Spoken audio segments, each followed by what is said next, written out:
18h10 à Alger. Madame, Monsieur, bonsoir. Soyez les bienvenus dans ce 24 heures Afrique à la une de l'actualité. Nouvelle percée diplomatique de la cause sahraoui. Le parti espagnol Sumar réaffirme son soutien indéfectible à la cause du peuple sahraoui pour l'indépendance et l'autodétermination.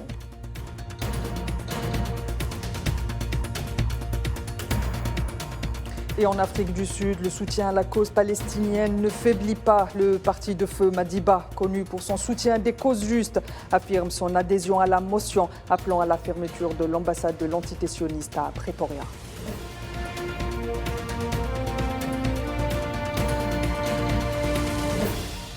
Jour J à Madagascar pour les élections présidentielles. Cela dit, il semble que l'abstention est la grande gagnante du scrutin, dont la tenue a été à plusieurs reprises menacée.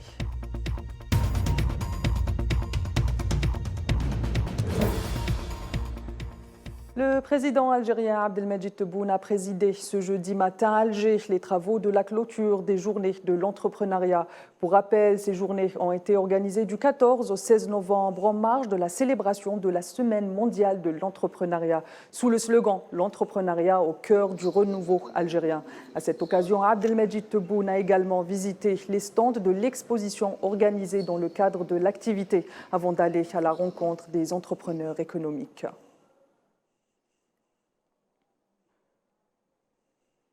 Et en Afrique du Sud, le Congrès national africain a déclaré ce jeudi soutenir une motion parlementaire appelant à la fermeture de l'ambassade de l'entité sioniste à Pretoria. Le porte-parole de l'ANC a déclaré, je cite, « Nous ne pouvons pas rester les bras croisés face aux actions génocidaires du régime israélien. Le Congrès national africain approuvera une motion parlementaire demandant au gouvernement de fermer l'ambassade d'Israël en Afrique du Sud. » Pour rappel, la motion a été proposée par le parti d'opposition économique Freedom Fighters, appelant également à la suspension de toutes les relations diplomatiques avec l'entité sioniste en signe de solidarité avec le peuple palestinien qui subit actuellement un génocide à Gaza. Selon le ministère palestinien de la Santé, la barre des 10 000 martyrs a été dépassée, dont plus de 50% sont des enfants.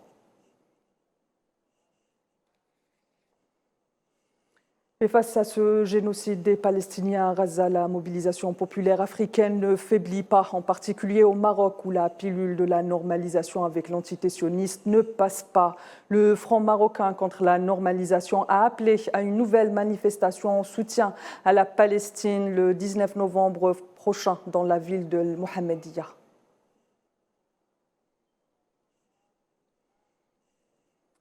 Autre territoire occupé et autre soutien alors que Pedro Sánchez vient d'être réinvesti au Parlement à la tête du gouvernement espagnol. La leader du parti espagnol, Sumar, et vice-présidente du gouvernement, Yolanda Díaz, a réaffirmé devant les parlementaires espagnols le soutien inconditionnel de son parti à la cause sahraoui, ainsi que le respect de toutes les décisions des Nations Unies concernant le Sahara occidental.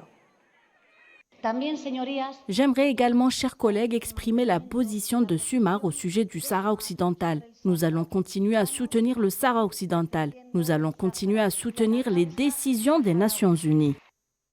Et dans le dossier libyen, le représentant spécial du secrétaire général, chef de la mission d'appui des Nations Unies pour la Libye, Abdoulaye Bathily, poursuit ses consultations en vue d'en finir avec l'ambroglio institutionnel qui mine le pays. C'est dans ce sillage que le chef de la MENOUL et le premier secrétaire du Conseil présidentiel se sont rencontrés mercredi soir avec à l'ordre du jour les défis politiques auxquels est confrontée l'activation des lois électorales ainsi que le progrès du processus de réconciliation nationale libyenne.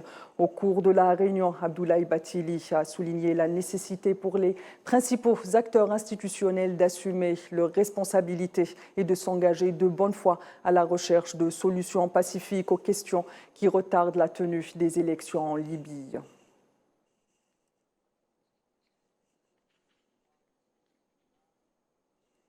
De son côté, le gouvernement burkinabé a annoncé le renforcement de la lutte contre le terrorisme avec la création d'un groupe spécial d'intervention de la police nationale. Il s'agit de l'unité d'élite ayant pour mission la gestion opérationnelle des situations de crise sécuritaire complexes et de toutes les autres opérations d'intérêt stratégique. Cette unité vient au renfort des groupements d'unités mobiles d'intervention créés, lui, en 2021. Le gouvernement a expliqué que les groupements ont permis de constater qu'ils partagent pratiquement les mêmes missions et attributions que l'unité d'intervention polyvalente de la police nationale. Pour rappel, le Burkina Faso et d'autres pays du Sahel font face à un important abcès sécuritaire depuis de nombreuses années.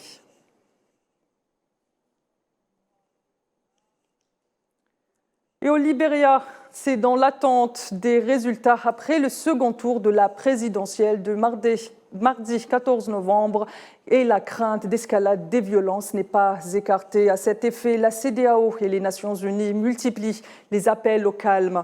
Selon les derniers chiffres communiqués plus tôt dans la journée, Joseph Boaké est légèrement en tête au premier tour. Les deux candidats étaient au coude à coude. Il y avait à peine 7000 voix d'écart entre les deux hommes politiques qui se retrouvent pour la deuxième fois au face-à-face dans la course à la magistrature suprême du Libéria.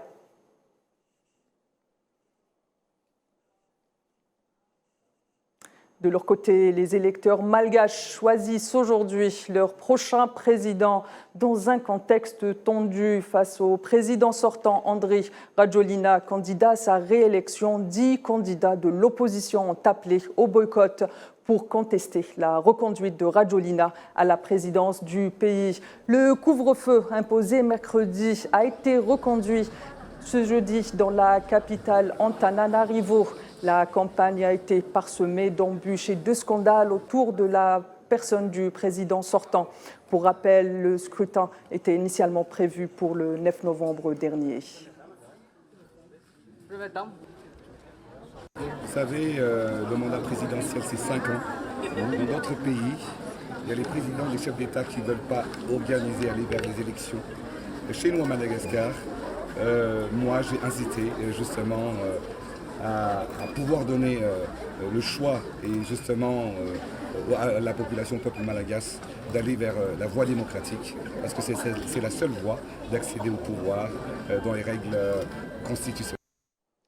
Élection toujours en République démocratique du Congo, cette fois-ci, où la Commission électorale nationale indépendante a réaffirmé son engagement à relever le défi de tenir les prochaines élections dans les délais constitutionnels. Le premier vice-président de la centrale électorale, Bienvenu Ilunga, l'a déclaré lors d'une rencontre avec les représentants des partis et des groupements politiques ainsi que les candidats indépendants aux élections et législatives locales de décembre 2023. Le pays fait face à un important abcès sécuritaire dans l'Est et selon les observateurs, les enjeux sécuritaires sont au cœur de ce scrutin. À noter que les Congolais devront également choisir leur nouveau président en décembre prochain.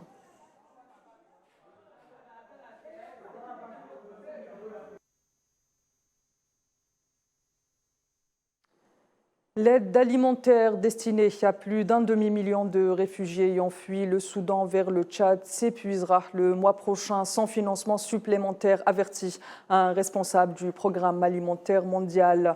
Nous avons besoin d'un minimum de 25 millions de dollars chaque mois pour aider à fournir un repas par jour aux quelques 800 000 personnes que nous essayons de servir, s'est alarmé le représentant. Par ailleurs, une crise humanitaire sévère se profile également à l'intérieur du Soudan. Pour rappel, le pays connaît depuis 7 mois un important conflit armé entre l'armée du pays et les forces de soutien rapide. Merci aussi aux donateurs qui ont déjà participé à cette opération. Mais c'est juste pour leur dire qu'en décembre, il n'y a plus d'aide. Nous n'avons plus d'aide. Nous avons donc vraiment besoin de financement urgent pour cette crise. C'est urgent parce que nous avons besoin de temps pour acheter la nourriture, pour l'amener de ce côté-ci, pour l'amener à la frontière et pour assurer que les gens aient au moins un repas par jour. Au moins un repas par jour.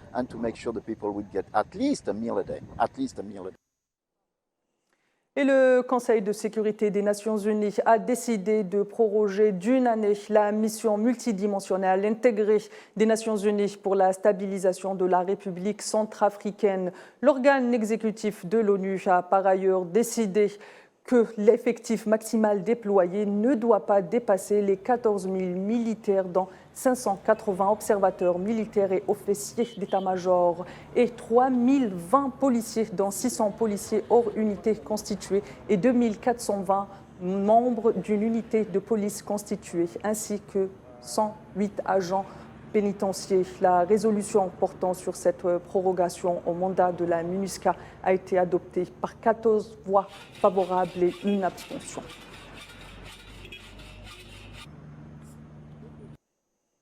Et au Nigeria, 2 enfants sont morts et plus d'une 1000 tentes ont été détruites dans un incendie survenu mercredi dans l'un des plus grands camps de déplacés au nord du pays, à quelques kilomètres de Maiduguri, la principale ville de l'État du Borno. Selon l'autorité locale, l'incendie a débuté vers 6 heures du matin, heure locale, précisant par ailleurs que les causes du sinistre n'ont pas été officiellement déterminées à ce stade. Pour rappel, un incident du même genre s'était produit en février dernier.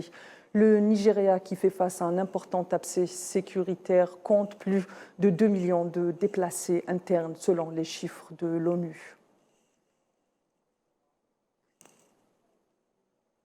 Le Parlement kényan a approuvé jeudi le déploiement d'1 millier de policiers en Haïti dans le cadre d'une mission soutenue par l'ONU. Le petit État caribéen est en proie à une violence sans précédent des gangs qui contrôlent plus de 80% de la capitale.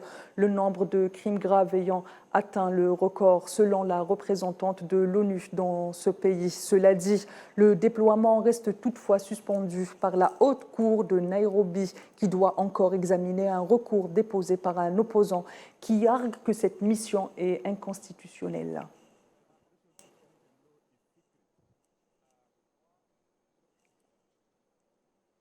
Et football, avant de clore cette édition avec le coup d'envoi des éliminatoires de la Coupe du Monde 2026 pour la zone Afrique. L'Algérie affronte en ce moment même la Somalie à domicile au stade Nelson Mandela pour le compte du groupe G. Les Verts qui déroulent dans ce match mènent à la marque sur un score de 3-0.